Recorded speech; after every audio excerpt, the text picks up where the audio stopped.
안녕하세요. 11월 16일 월요일 새벽 예배를 하나님께 올려드립니다. 기도하십니다. 예수님 감사합니다. 아침부터 믿음으로 말씀으로 하루를 시작합니다.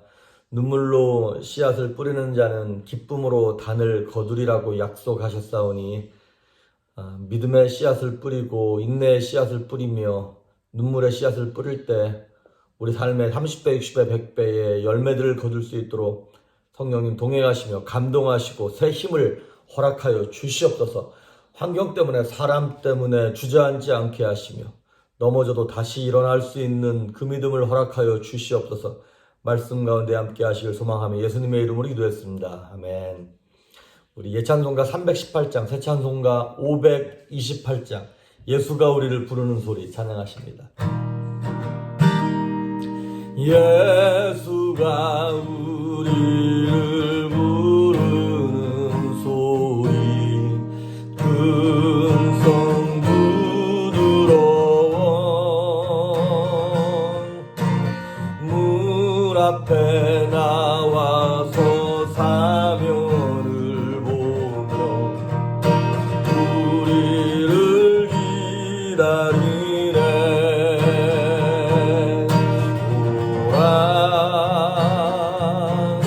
오라 방황치 말고 오라 죄 있는 자들아 이르러 오라 주 예수 앞에 오라. 3절 세월이 살같이 빠르게 지나 해락이 끝이 나고 사망의 그늘이 너와 내 앞에 들리며 가리우네. 오라 오라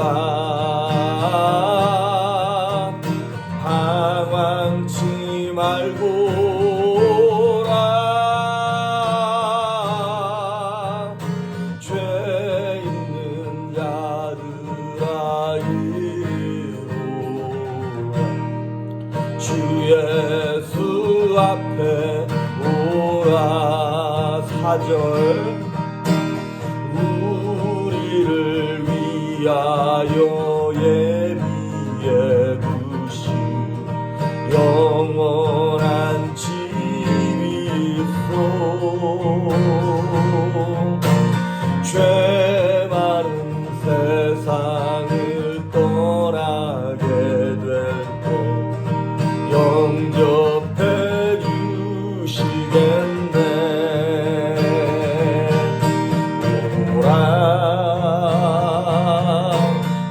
오라 방황치 말고 오라 죄 있는 자들아 이리로 오라 주 예수 앞에 오라.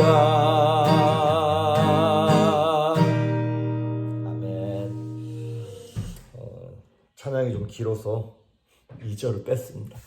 자, 오늘 우리에게 주시는 말씀은 마태복음 8장 1절에서 4절 말씀까지입니다. 마태복음 8장 1절에서 4절 말씀까지 제가 봉독해 올립니다. 예수께서 산에서 내려오시니 수많은 무리가 따르니라.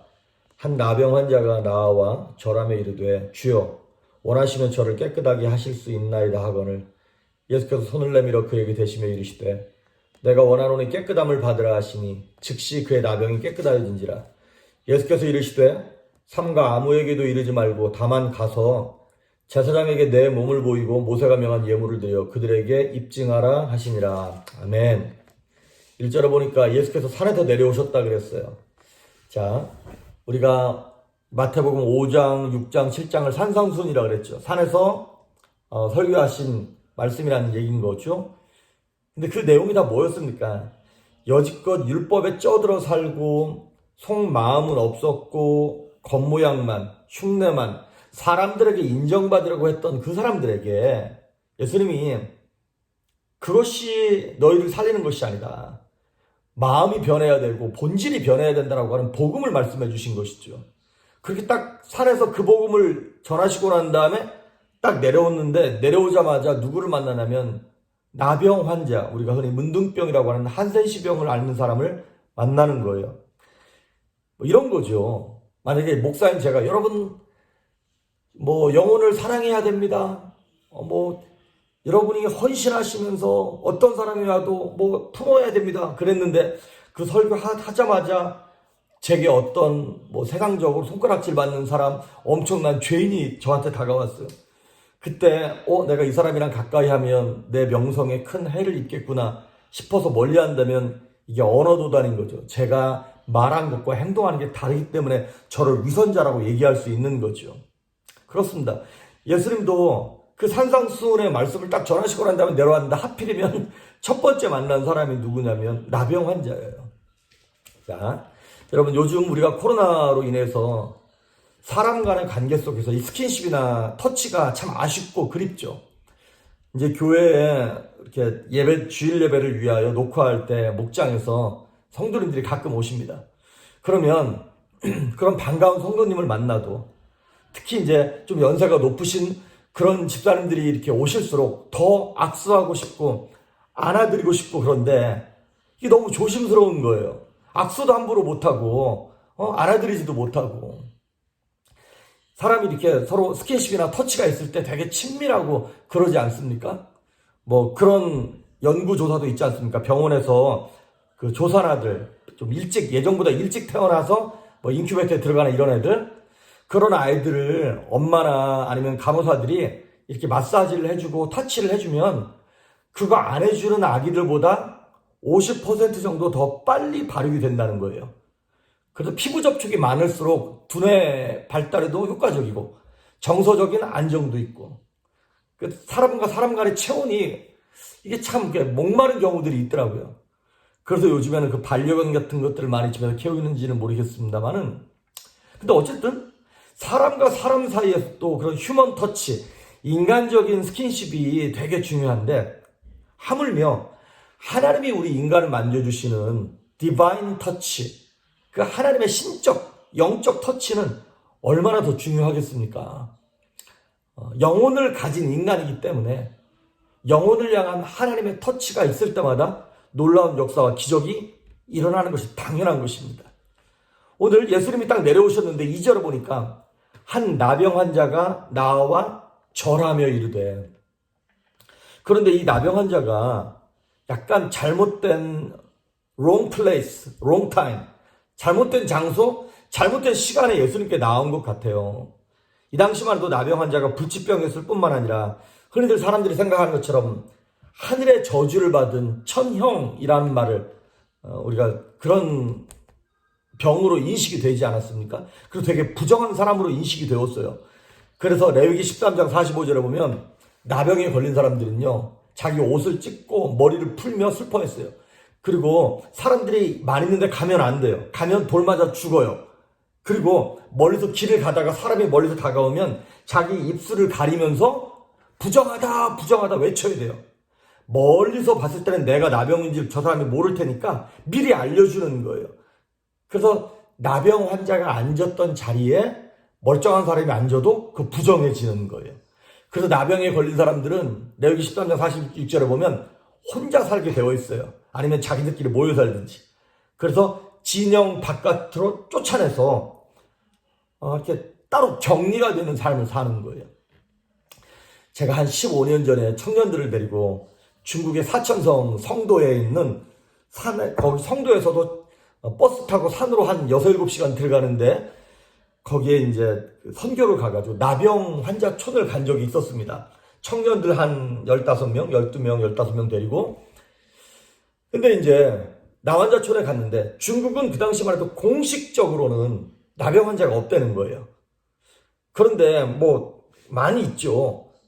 갔는데 한 노인분들 한 2, 30명이 산속에 이렇게 모여 살고 계시더라고요. 그래서 이제 가기 전에 청년들하고 이렇게 신신당부를 했어요. 놀라지 말아라. 그리고 이분들 봤을 때, 이렇게 좀 안아드리고 손을 붙잡고 인사하고 그럴 수 있으면 그러면 좋겠다. 근데 저도 이렇게 얘기했지만 나병에 걸린 분들을 본 적이 없으니까. 근데 여러분, 그 나병에 걸린 분들 이렇게 가서 보니까 멀리서 봐도 이 코가 없어요. 이렇게 해골처럼 코에 구멍만 뻥 뚫려 있어요. 끝에 있는 이런 손가락, 발가락, 코 이런 것들이 제일 먼저 떨어져 나가는 것이죠. 그런 것이 떨어져 나가고 이제 거기서 고름이 생기고 좀 약간 문드러지고 그러면서 눈썹이 다 빠지고 온몸이 이렇게 고름이 생기니까 냄새가 좀 나기도 하고. 그러니까 그 나병 걸린 본인은 얼마나 그것이 참 힘들 것이며, 무엇보다 힘든 것은 몸 질병 자체보다도 사회로부터 격리된다는 거. 자기 가족들도 와서 만져줄 수 없는, 자기 가족들도 품어줄 수 없는 소외된, 그래서 이것이 나을 수가 없는 병이다 보니까 소망 없음이 가장 큰 아픔이고 두려움이었던 것 같습니다. 근데 이러한 때에 이 사람이 예수님에 대한 소문을 듣고 지금 예수님께 다가왔어요. 사람들 많이 있는데 공공장소에 나와왔어요. 이게 심한 경우에는 돌에 맞아 죽을 수 있는 그러한 상황인 거죠. 왜냐하면 자기로 말미암아 주변 사람들이 다 부정해질 수 있는 율법을 어기는 것이 되는 것이니까. 그런데 이 사람이 목숨을 걸고 와서 예수님께 이렇게 말하는 거예요. 주여, 원하시면 저를 깨끗하게 하실 수 있나이다. 주여, 원하시면. 여러분, 이게 왜 이렇게 소극적인가요? 이 사람이 지금 목숨을 걸고 왔으니까 주님 나 안 고쳐주면 나 여기서 죽을 겁니다라고 협박이라도 하면서 지금 병 고쳐달라 그래야 되는 거 아닌가요? 근데 이 사람이 되게 약간 느낌상 소극적이에요.